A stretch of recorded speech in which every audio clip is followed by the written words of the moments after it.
Hello everyone, I am Professor Chaitali Himna, your subject in charge of Building Technology and Architectural Planning subject. In previous lecture, we discussed about the setback distance, built up area, floor area, plinth area, covered area, carpet area, floor area ratio, building line, control line, okay, and their sizes and minimum requirement of that floor area, plinth area, carpet area, minimum distances from the for residential building, for industrial building, okay.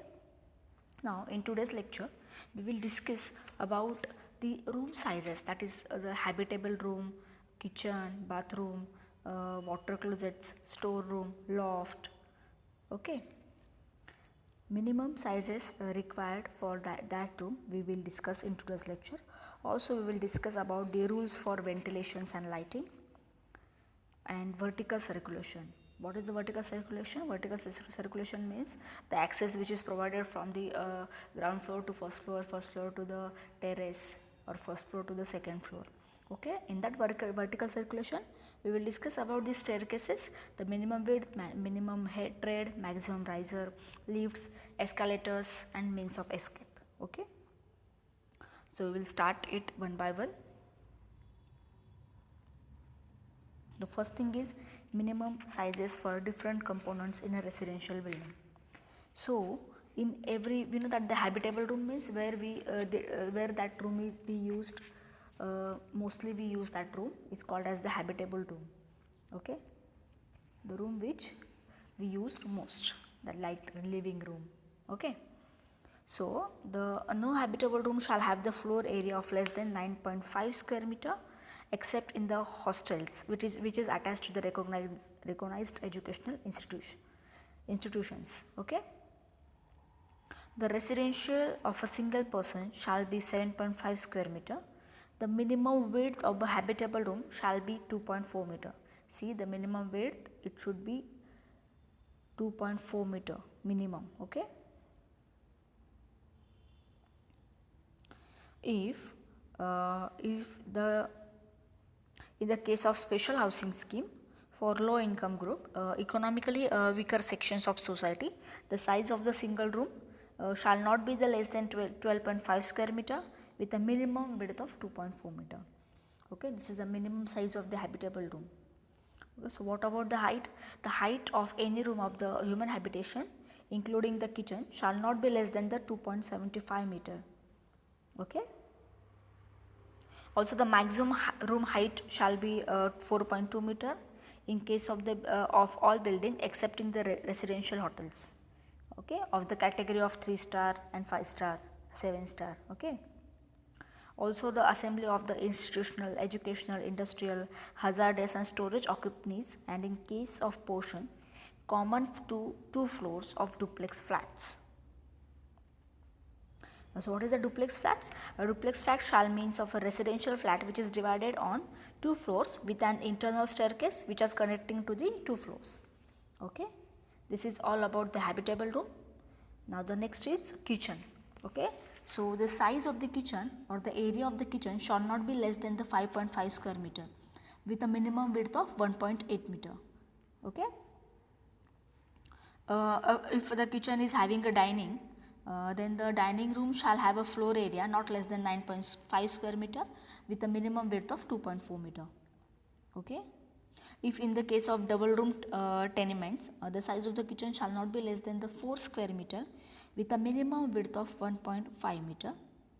Whereas the alcoves means what? Cooking space which is having the direct access from the main room without any intercommunication door. Okay, it is called as the alcoves, ALCOVES. Okay, which are they are provided. The size shall not be less than the 3 square meter with a minimum width of 1.5 meter. Okay, this is the minimum size for the kitchen. So the next is bathroom and water closet. So I have to mention here one thing, unless the separately provided, it means for the washing of the kitchen utensils which shall lead directly through a sink which is granted and tapped connection to the waste pipe. Okay, windows area of not less than the 1 square meter and the opening is directly on an interior or exterior open space. but not into a shaft. Okay, the next point is the bathroom and water closet. So the size of the bathroom shall not be less than the 1.8 square meter.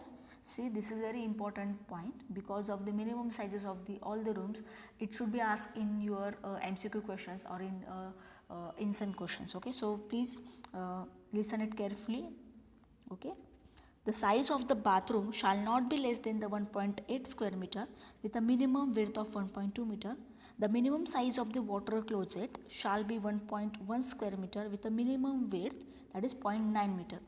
So the minimum width of the bathroom should be 0.9 meter, and minimum width of the water closet, WC water closet, minimum width of the water closet should be 0.9 meter and minimum size of 1.1 square meter, whereas in bathroom size shall not be less than 1.8 square meter and minimum width should be 1.2 meter. Okay, if there is a attached bathroom and WC or the water closet, the minimum area shall be 2.8 square meter with a minimum size of 1.2 meter. Okay, if there is an independent water closet, then the size is 1.1 by 0.9 meter. If independent bathroom, then 1.3 by 1.1 meter. Is the combined bathroom and water closet, then the 2 square meter with water closet, minimum width is 1.1 meter, and the height of the water closet should be shall not be less than 2.2 meter. Okay, this is all about the height, size and minimum width. Okay.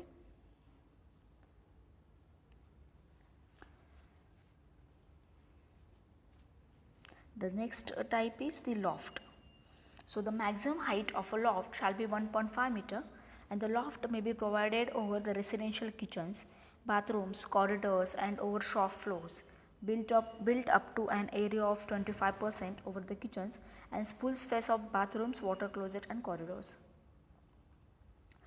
In shops with a width up to 3 meter, lofts of 33.5% is a covered area may be provided, and in shop with a width above 3 meter, lofts of 15% of the covered area may be provided. Okay, and the clear headroom under the loft shall not be less than the 2.2 meter. Okay, लॉफ्टच्या खाली जे headroom असते ते 2.2 मीटरपेक्षा कमी नको आहे. Okay okay the next part is the store room. So what about the storeroom? The area of a storeroom in residential building where the light, ventilation and height are provided at special standards lower than as required for living room shall not be less than shall not be more than the 3 square meter. Okay, the storeroom ची size जास्त 3 square meter पेक्षा मोठी नको आहे. And the height of the storeroom shall not be less than the 2.2 meter. Okay, these all are the rules, or this is the minimum sizes, room sizes for the residential building, for kitchen, for habitable room, or for living room, or for bathroom, water closet, for loft, for storeroom. Okay.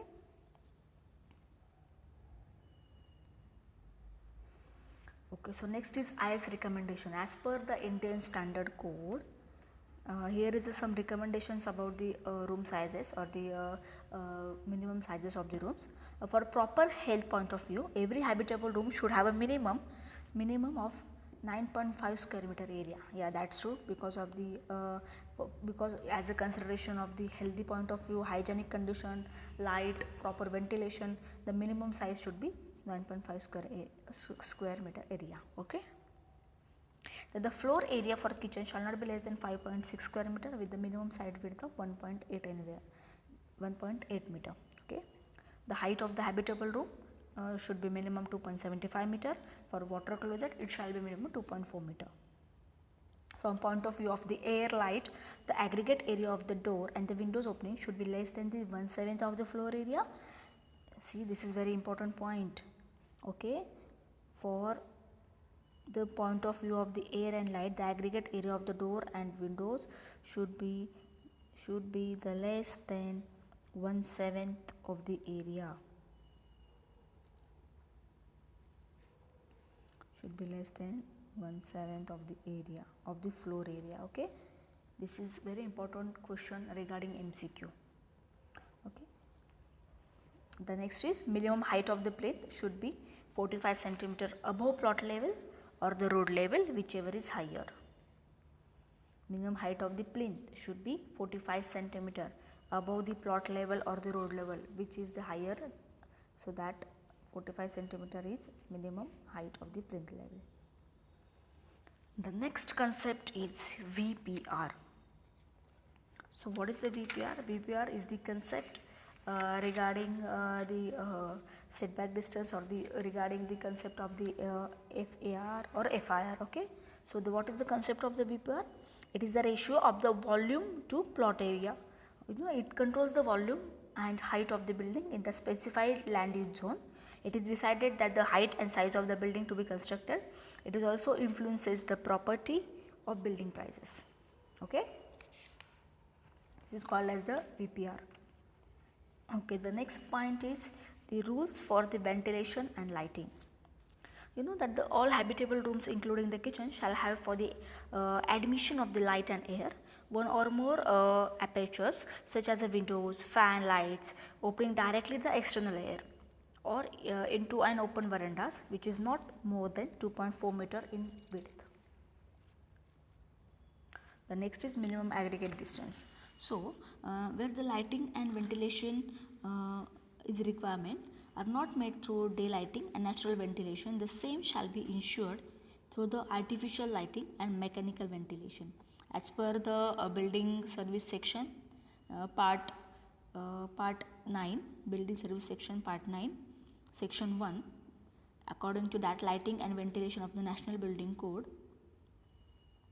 the requirement of this aggregate area is minimum. So the minimum aggregate area opening of the habitable rooms and kitchens, excluding doors, which shall not be less than the 1/8 of the floor area. This size is reference with this size is because of the building service section 1. Okay. Then next is the no portion of a room shall be assumed to be lighted if it is more than the 8.5 meter from the opening. Okay. Also, there is one in conclusion regarding the ventilation shaft.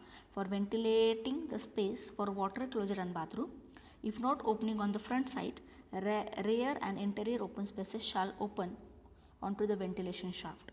So, if the height of the building is up to the 12 meter, then the minimum area of the ventilation shaft is 3 square meter.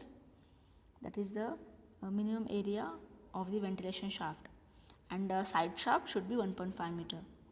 Okay. The next is the vertical circulation. This is a very much important point, very important point. The vertical circulations, in that included the staircase, lifts, escalators and means of access. So we will discuss here one by one. So let's go to the next slide. The staircase. Okay, there are some rules which is made for the staircase for the different types of the buildings. So they are as follows. The first one is the minimum width. So the minimum width of the staircase for residential building, it should be 1 meter. For hotel building, it should be 1.5 meter. For assembly building, it should be 2 meter. For educational building, it should be 1.5 meter. Institutional building, it should be 2 meter, and all other buildings, it should be 1.5 meter. That is the minimum width of the staircase. Whereas a minimum trade means what? You can see here. This is called as the trade. This is called as the rise. This is called as the runway or run. Okay. Okay. So the minimum trade distance for residential building, minimum width of the trade should be 250 mm, and for other building it should be 300 mm. Okay. For maximum riser, the residential building maximum height of the riser should be 190 mm, and for other building it should be 150 mm. So what is the maximum riser's requirement? The steps should not have the square nosing. Okay, the steps should not have the square nosing. Nosing means what? So you can see here. This is the portion.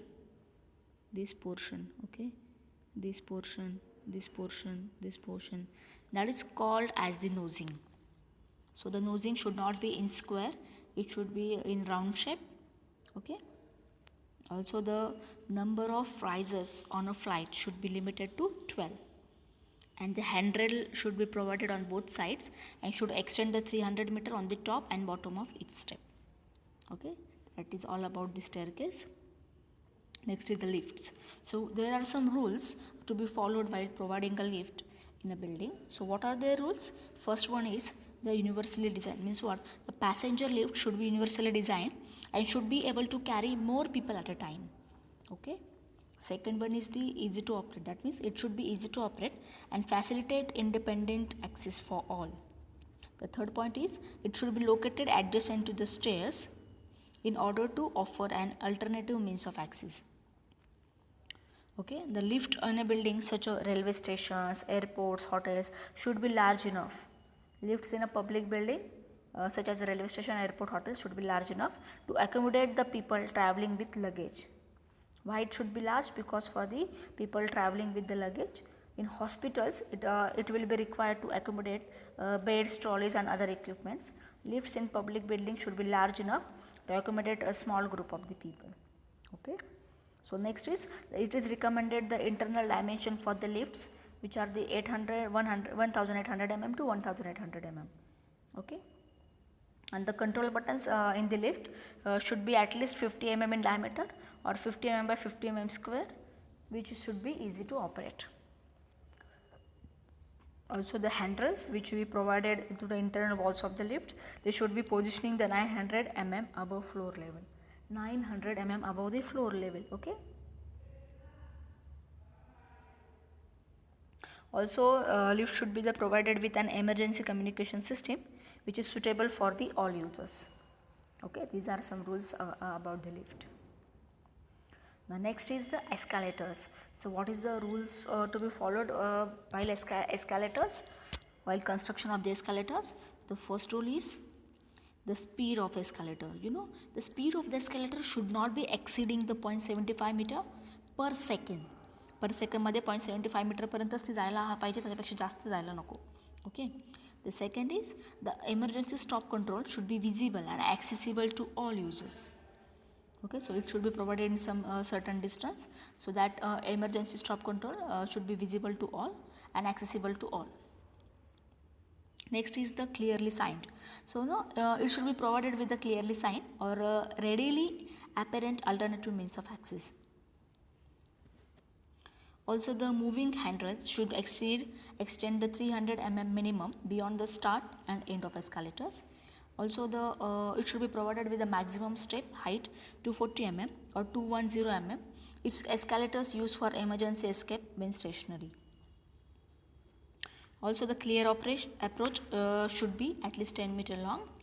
The moving section level of the escalator should be minimum 2000 mm at top and 1600 mm at the bottom. Okay. Also the vertical clearance should be 2300 mm.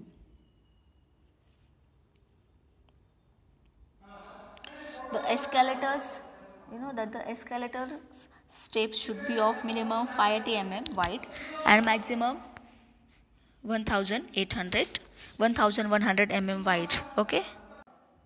Okay, the escalator steps should be minimum 580 mm wide and maximum of 1100 mm wide.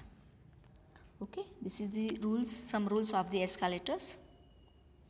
The next is means of escape. Means of access means what? It is the way by which the occupants may reach a place of safety. It includes the corridors, staircases, exit doors, etc. So what are they providing way to escape, or what things to be considered while providing the way to escape? The first thing is the staircase should lead to ground floor escape routes and direct to the open air. Means staircase directly ground floor ला जायला पाहिजे, routes सोडून and directly open air मध्ये जायला पाहिजे. Okay. The next point is the staircase should be sufficient in number to prevent anyone from being trapped by fire or smoke within the curtilage of the building.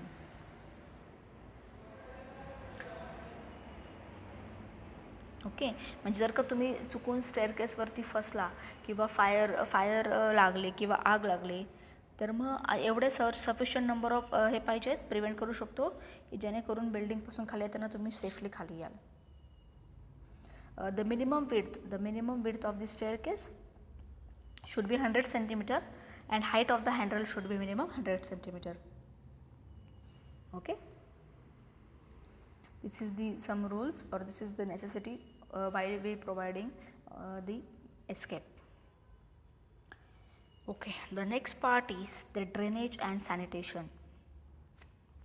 So first of all, what is the drainage and sanitation?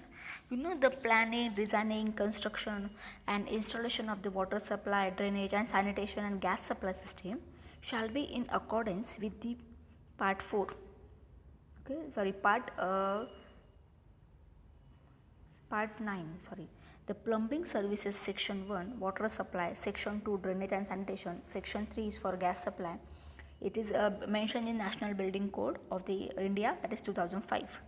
Okay. See, the plumbing service section is the rules of the plumbing service section is given in the section 1, water supply, section 2, the drainage and sanitation and section 3, and the gas supply. Okay. So there are some rules for drainage and sanitation. So there are some rules regarding of 6 minimum requirements for water supply and sanitation for the different types of the building. So first one is the residential building. So first one is the residential building. So what is the rule for the residential building? For water supply, 135 liter per day per head is used. Okay, for residential building, it is considered that for the per person 1.35 liter one man or one woman should be used. Okay, for bathroom, if there is a bathroom 1 and water closet is 1 and sink is 1, it is considered that if in house there is a 1 sink, 1 water closet and 1 bathroom, then the water supply for the residential building is 135 milliliter per day per head. Okay, if there is a commercial shop and offices, the drinking water fountain should be 1 for every 100 persons, the water closet is 1 for every 25%, and his wash basin is for 1 for every 25%. This is the commercial shop and offices. The next is for the hotels. You know, for the hotels, the water closet is 1 for 100 males and the 2 for 200 females. Okay, 1 for 100 male, 2 for 200 females means also 1 for 100 females. And urinals is 1 per 50 males. The next is educational building. If there is a nursery school, so 1 water closet is for 30 pupils and 45 liter per head per day water supply. So, and if there is other educational building, then 1 water closet per 80 boys and 1 water closet per 50 girls. If there shall be 1 urinals, that is for per 20 boys, and separate water closet and urinals shall be provided for the male and female teaching staff. That is the some requirements or the rules for the drainage and sanitation. The next is the hospitals. So what is the rule for the hospital? If there is a water closet is 1 per 8 beds, 1 for male and 1 for female staff. For wash basin, it is 2 per 30 beds. It is the minimum requirement. Wash basin is 2 per 30 beds, bathroom is 1 per 8 beds, and water supply is 340 liters per head per day. Okay. The next is the government and public building. For government and public building, water closet is 1 for every 25 male, 1 for every 15 female, and urinals is 1 for 7 to 20 male, and additional 1 urinal is for 20 male. The water supply is 45 liter per head per day.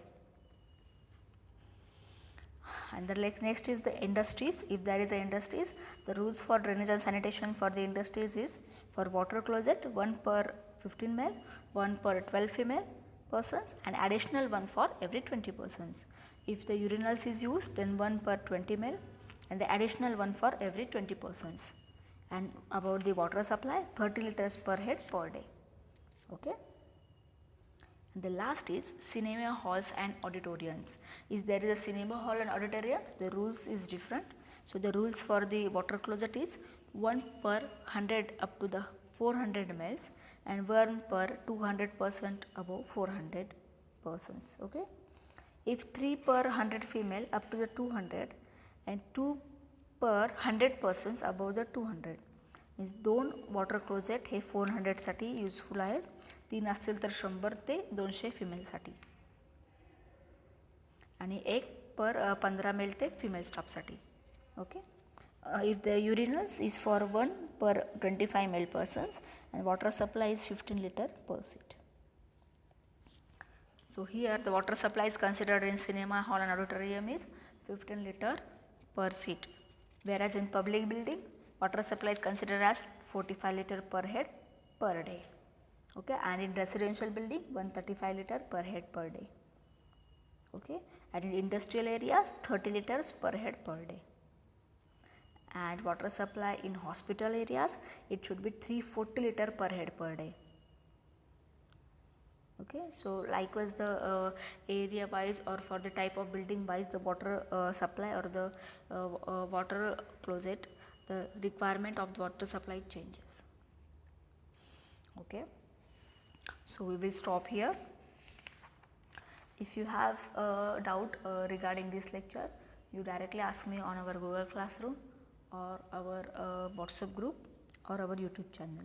Okay, and give me attendance in comment box on YouTube channel. In next lecture, we will discuss about the parking of the vehicles. What are the parking areas should be reserved for the residential, industrial, storage, restaurants, educational. Rules for the layout plan. How to calculate the areas about the built up area, carpet area. Okay, and we will discuss about some examples regarding the built up area, plinth area, how to find out the plinth area. Okay, in next lecture our second unit is over. Okay, if you have any doubt, please ask me. Thank you so much. Have a good day.